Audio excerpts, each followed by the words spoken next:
Hey everybody, so I realized that there's just not enough videos out there about GM A-body bucket seats. So I wanted to make one. Turn my camera around here.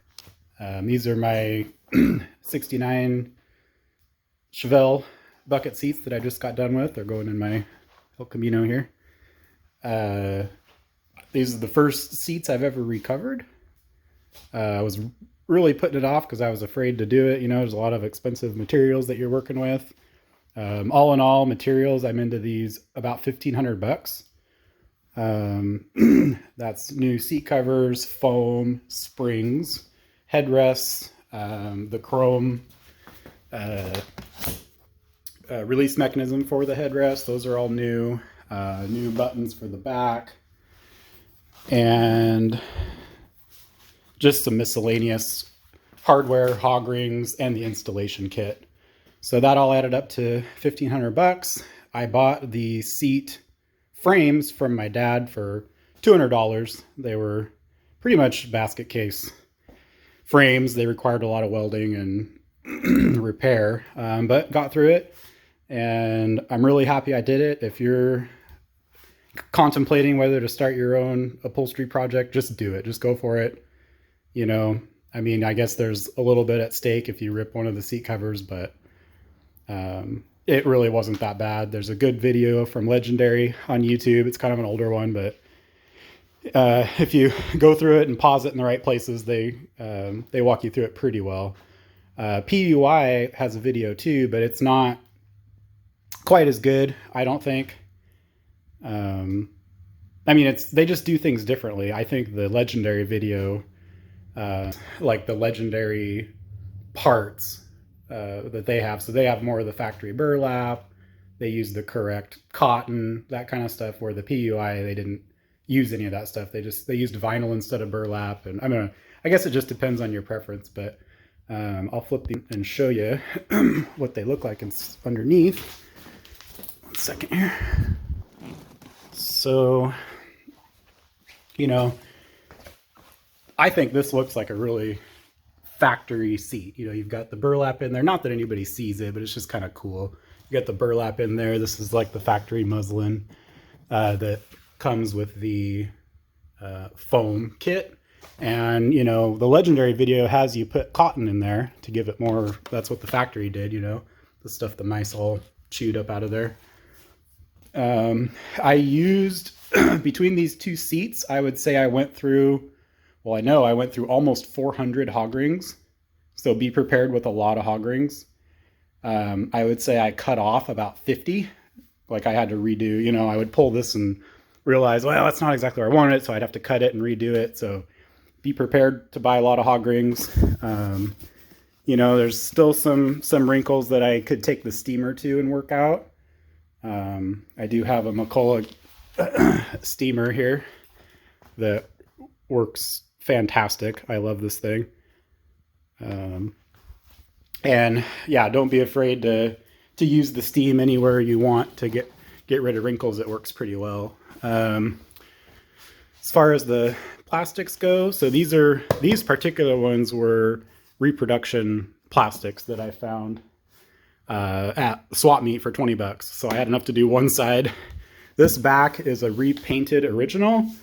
So this is it was gray, and I just put the kind of the cheapy chrome piping that you can buy.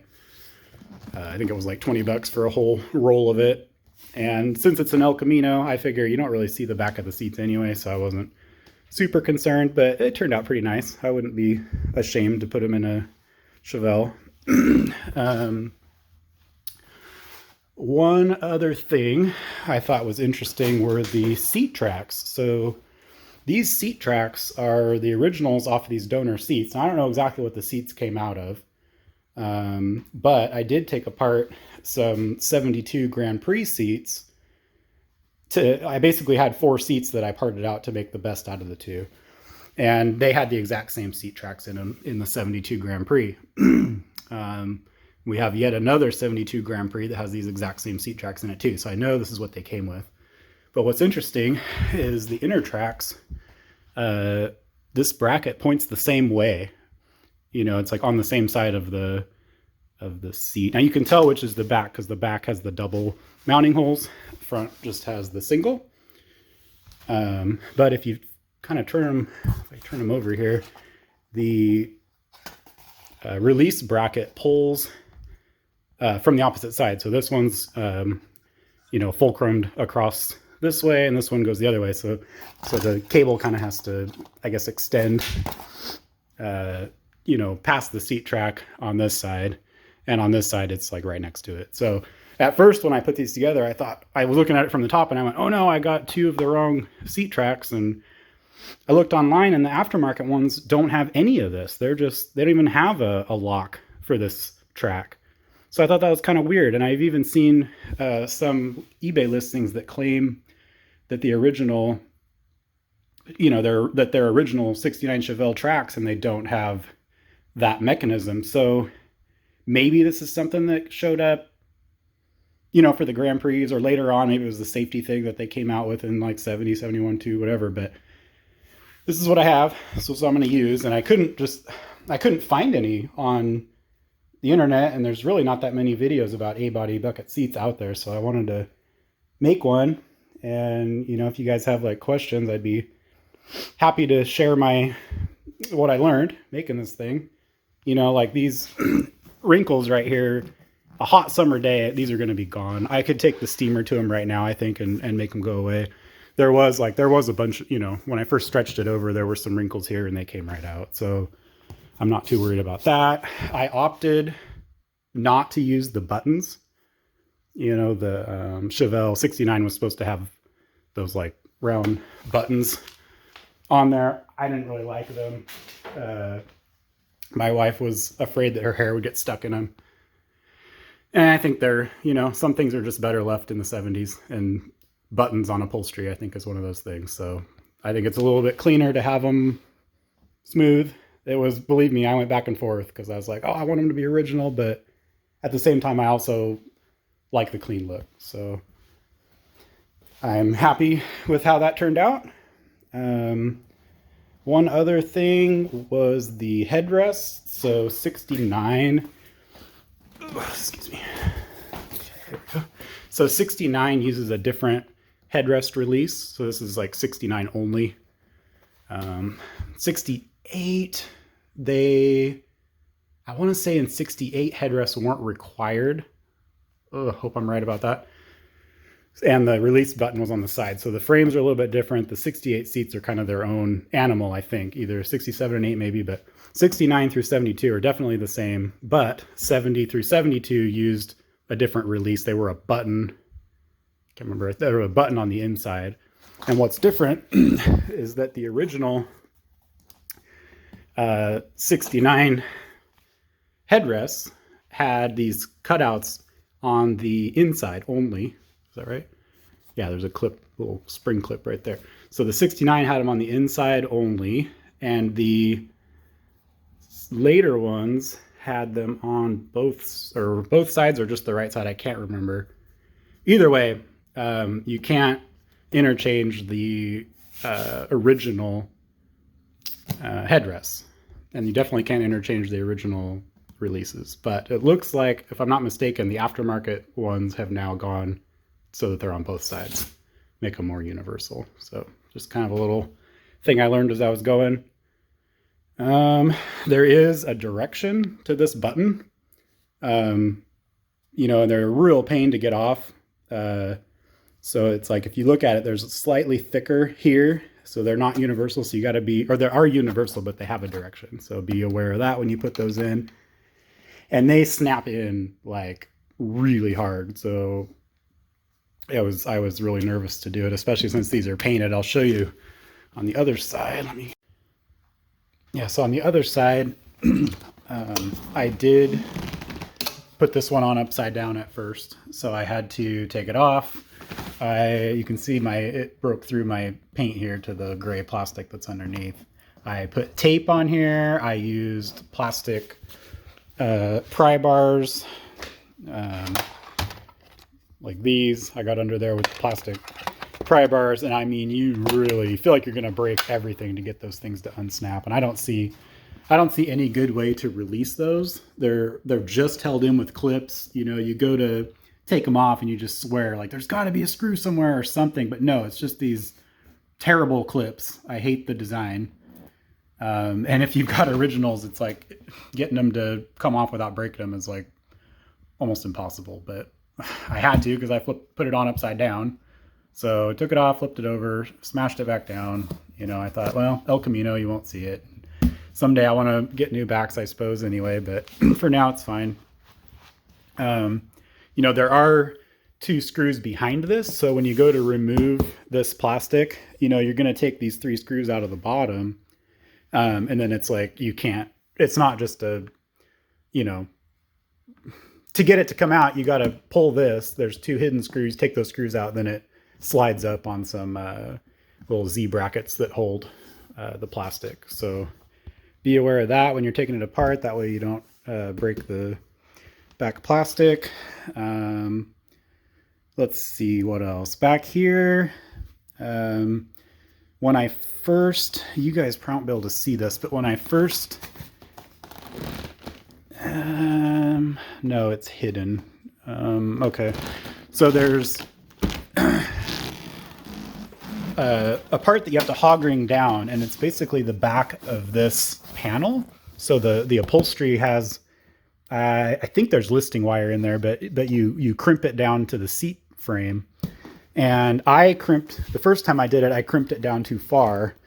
Like it was too low. And so you had this thing where it would drop way too far down. And it was, luckily, I noticed it before I got very far along.